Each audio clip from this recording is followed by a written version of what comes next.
Hi, எல்லாருக்கும் வணக்கம். இன்றைக்கி நம்ம பருப்பு வகைகளை வச்சு ஒரு 2 ரெசிபி பார்க்கலாம். முதல்ல தால் மக்னி எப்படி செய்கிறதுன்னு குறித்து பார்க்கலாம். இதுக்கு கிட்டத்தட்ட 1 கிளாஸ் அளவு ராஜ்மா முந்தின நாளே ஊற வச்சு எடுத்து வச்சுருக்கேங்க. இது கூட வெள்ளைக்காரமணி ஒரு 1/2 டீஸ்பூன் அளவு எடுத்துக்கிறேன். பச்சைப்பருப்பு 4 டீஸ்பூன் எடுத்துக்கிறேன். நான் ஆல்ரெடி இந்த ராஜ்மாவை நைட் ஊற வச்சு எடுத்துருக்கேன். இப்போ இது கூட தண்ணி விட்டு எடுத்து வச்சுருக்கேன். ஒரு 5 மினிட்ஸ் இருக்கட்டும். அடுத்து இதுக்கு தேவையான பொருட்கள்: பட்டை, ஜாதி பத்திரி ஒரு 2 எடுத்துக்கிறேன்,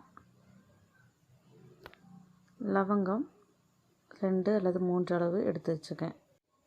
அடுத்து குக்கரில் இந்த பட்டை கிராம்பெல்லாம் எடுத்து வச்சுருக்கோம். இதில் ஊற வச்ச பருப்பு வகைகளை சேர்த்துக்கிறோம்.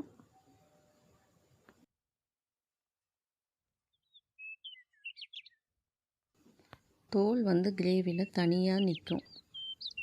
அதனால் நான் இதை இப்படி லைட்டாக பிதுக்கி எடுத்துக்கிறேன்.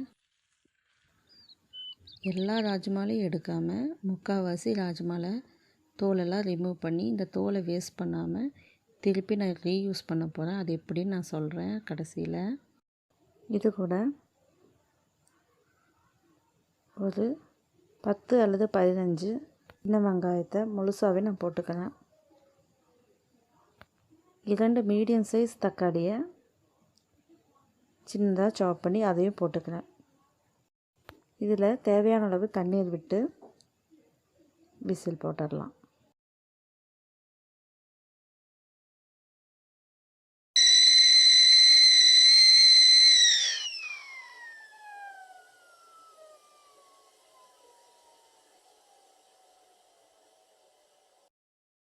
இப்போ ஒரு வானிலையில் தேவையான அளவு எண்ணெய் அல்லது கீ இல்லைன்னா நீங்கள் பட்டர் கூட எடுத்துக்கலாம்.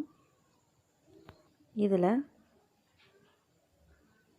கொஞ்சம் இஞ்சி பூண்டு தட்டி போட்டு எடுத்துருக்கேன். இதை கொஞ்சம் வணக்கிக்கிறேன்.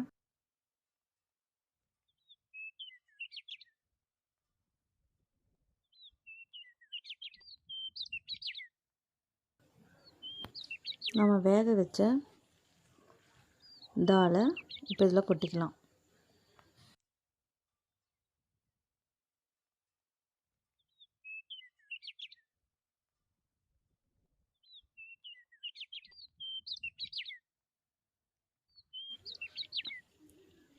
ஒரு ஸ்பூன் டர்மரிக் மஞ்சள் பொடி,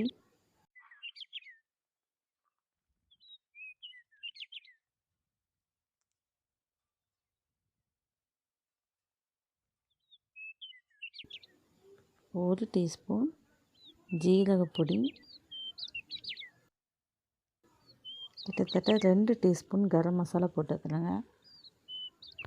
எனக்கு இந்த கரம் மசாலா காரமே போதுங்கிறதுனால வேறு எதுவும் நான் ஆட் பண்ணலைங்க. Chilli powder or green chilli நான் போடல. உங்களுக்கு காரத்துக்கு தகுந்த மாதிரி நீங்கள் இது சேர்த்துக்கோங்க.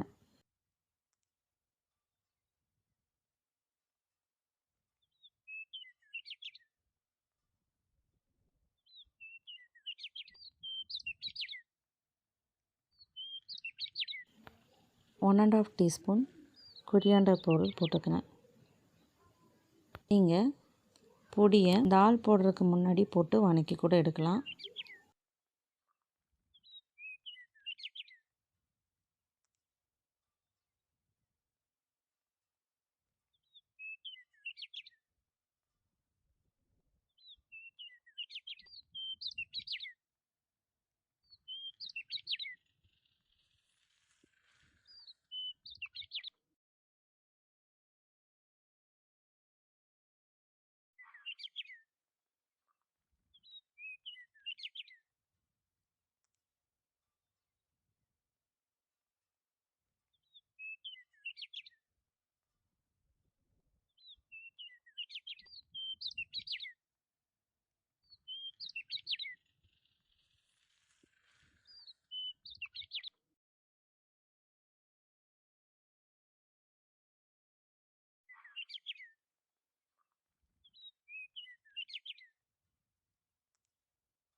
இது கூட ஒரு சின்ன கிளாஸில் தேங்காய் சிரட்டையை பேர்ன் பண்ணி இதில் வச்சுருக்கேன். கொஞ்சம் அனல் இருக்கும்போதே இதுக்குள்ளே போட்டு அனல் அடங்கினதும் கொஞ்சமாக எண்ணெய் விட்டு அப்படியே மூடி வச்சிடுறேங்க. இப்போ நான் கொஞ்சமாக எண்ணெய் விடும்போது புகை வர ஆரம்பிக்கும். இப்போ நம்ம மூடி போட்டு வச்சிடலாம். ரொம்ப நேரம் வைக்கணும்னு இல்லைங்க. இதை ஜஸ்ட்டு 2 செகண்டு நீங்கள் வச்சு எடுத்துடலாம்.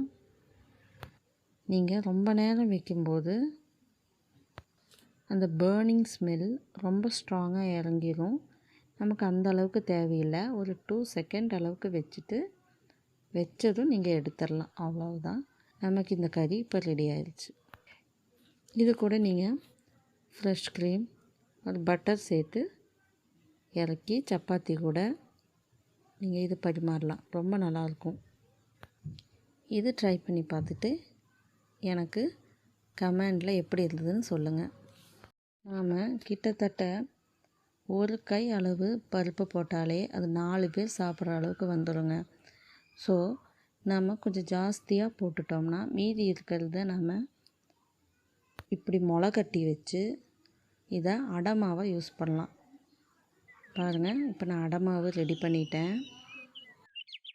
நான் ராஜ்மாவில் எடுத்த தோலை ஃப்ரீசரில் வச்சு இந்த ராஜ்மாவை ஒரு நாள் முளை கட்டி எடுத்து அடமாவு அரைச்சி எடுக்கும்போது இந்த தோலையும் அது கூட சேர்த்து அரைச்சி எடுத்துருக்கேன்.